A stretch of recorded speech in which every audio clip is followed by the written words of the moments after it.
अब मेरा ना फ्लेमिंगो का पोएम प्लस प्रोज सब लोड कर चुके हैं, सब ये कंप्लीट हो गया। फ्लेमिंगो मेरा पूरा हो गया है, देखिएगा यूट्यूब में मेरा चैनल में। और क्या कहते हैं, अब कर रहे हैं विस्टा से कर रहे हैं, ये विस्टा है, इसी से कर रहे हैं, ठीक है। अब इसमें कौन वाला पहला वाला कर रहे हैं चैप्टर, क्या इसमें है, द थर्ड लेवल। ये है बाय जैक फिने, FINNEY। जैक तो आसान है। अब देखिए आंसर, क्वेश्चन नंबर दीजिएगा, क्वेश्चन नंबर जरूर दीजिएगा, नहीं तो एग्जाम में गड़बड़ा जाएगा। अब देखिए हम कर रहे हैं, और देखिए नया पैराग्राफ से शुरू कर रहे हैं, एकदम इसी तरह सीधा लाइन ये कर देखते हैं। पेंसिल से हल्का लाइन दे दिए हैं, ये हल्का हल्का लाइन दे दिए हैं, और फिर इसको आप मिटा दीजिएगा हल्का हल्का, तब अच्छा लगेगा। तो नया पैरा से शुरू कर रहे हैं। The third level is an essay, ESSAY essay by Jack Finne, FINNE। Spelling ठीक रखना है, और फुल स्टॉप लिखिए सटा के, तब space. He is an American writer, American writer है। तो ये सब पैराग्राफ आपका फॉर्मेशन सब कीजिएगा, पैराग्राफ फुल स्टॉप जगह पर दीजिएगा, तब नंबर देगा। अब ठीक है, अब आ रहे हैं राइटर के बारे में कुछ बताइए। He live during world war 2, उसका डेट आप जानना चाहिए आपको, 1939 to 45। ही वन राइटर है, experience the pain of living, उसको जीने का कष्ट अनुभव हुआ। लड़ाई, सेकेंड वर्ल्ड विश्व युद्ध कोई आसान काम नहीं ना है। अच्छा अब देखिए क्या करना, हम ये सेंटेंस को पहले दे दिए। There was fear and pain, world war के बाद क्या होता है, फियर एंड पेन था वर्ल्ड वॉर के कारण। He wanted to escape from this pain, और इस दर्द से वो भागना चाहता था। कौन writer? One way of escaping from pain is think of the past. एक तरीका दर्द भूलने का क्या है, अपने बीते हुए दिनों के बारे में सोचिए, ख्वाब में चले जाइए पूरे, हमको पास्ट में क्या क्या बढ़िया बढ़िया चीज़ था। द राइटर थिंक्स ऑफ 1894, इस साल को देख सोचता है। फूड वॉज चीप, उसमें भोजन सस्ता था। वीमेन वेयर लॉन्ग ड्रेस, औरत वाला लंबा लंबा ड्रेस पहनती है, शॉर्ट ड्रेस नहीं, ये व्यंग है, औरतों पर व्यंग है। आजकल इतना छोटे छोटे लोग ड्रेस पहनने लगा है ना, तो इसी पर तो उस समय जो है औरत वाला लंबा लंबा ड्रेस पहनती थी। People set out on their lawns, और लोगों को फुर्सत था, दौड़ा दौड़ी की ज़िंदगी नहीं था। वो मैदान में बैठते थे, गपशप करते थे, फ्रेश एयर लेते थे, ठीक है।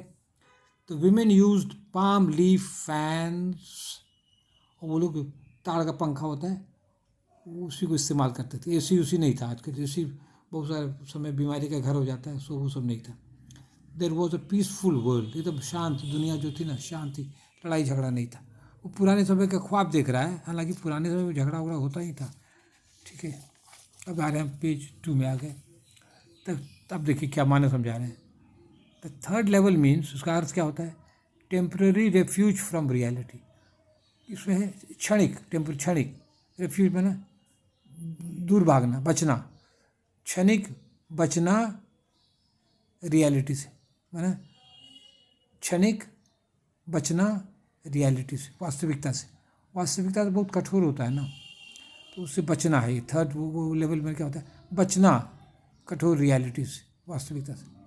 अब देखिए, stamp collection can be help us to forget our pain for a short time.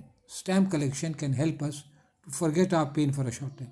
कुछ समय के लिए स्टैम्प कलेक्शन करिएगा ना, तो दुख भूल, किसी भी हॉबी में रम जाइएगा तो दुख थोड़ा दूर हो जाता है। तो स्टैम्प कलेक्शन में भी होता है। आजकल तो बहुत कम लोग करते हैं, लेकिन हमारे कुछ पहले देखते थे तो स्टैम्प कलेक्शन करते थे। President of America Roosevelt collected stamp, ये भी स्टैम्प कलेक्शन करते थे। ये भी लड़ाई के टाइम में प्रेसिडेंट थे, उनको भी बहुत कष्ट हुआ होगा लड़ाई के वक्त में, लेकिन वो शांति के लिए कभी कभी स्टैम्प कलेक्शन करते थे, पीसफुल के लिए, मनोरंजन के लिए। Writer presents himself as a mental case. Writer अपने को पेश करता है मेंटल केस में, मेंटल केस की तरह, मैंने पागल की तरह। He is lost in a crowded railway station, वो रेलवे स्टेशन में खो जाता है, इधर उधर भटकने लगता है, उल्टा पुल्टा सोचने लगता है, उल्टा पुल्टा टिकट कटाता है, उल्टा पुल्टा झंझट में पड़ जाता है। ही गिव्स रॉन्ग करेंसी, और जो नोट जो है गलत नोट दे देता है, क्या कहते हैं, और मॉडर्न नोट दे देता है पुराने समय के लोग को। ही एस्केप्स अरेस्ट, वो जेल जाने से बच जाता है। देखिए बहुत सुंदर कोटेशन है। There is nothing nice about the living in 1894। कहते 1894 भले ही शांत जगह समय रहा हो, वर्ल्ड वॉर ये सब नहीं हुआ हो, लेकिन जेल का तो हालत वहाँ उस समय भी खराब होगा। देयर इज़ नथिंग नाइस, कोई चीज़ अच्छा नहीं है जेल के बारे में। इवन इन 1894 में भी जेल के बारे में कोई अच्छा नहीं है, नथिंग नाइस। ठीक है, अब देखिए आगे बढ़ रहे हैं। The ending of the third level is not clear. ये देखिए एंडिंग उसका जो है ना, इसका जो है एंडिंग जो है क्लियर नहीं है, ये हमको आपको बता देना चाहते हैं। The ending of the third level is not clear. ठीक है, it seems the writers psychiatrist mental doctor also goes mad. ऐसा लगता है कि राइटर का जो साइकेट्रिस्ट कहते हैं मेंटल डॉक्टर को, लगता है जो उसके डॉक्टर का राइटर तो पागल था, उसका जो साइकेट्रिस्ट है लगता है वो भी पगला जाता है, also goes mad. He and the writer both want to go back to the period.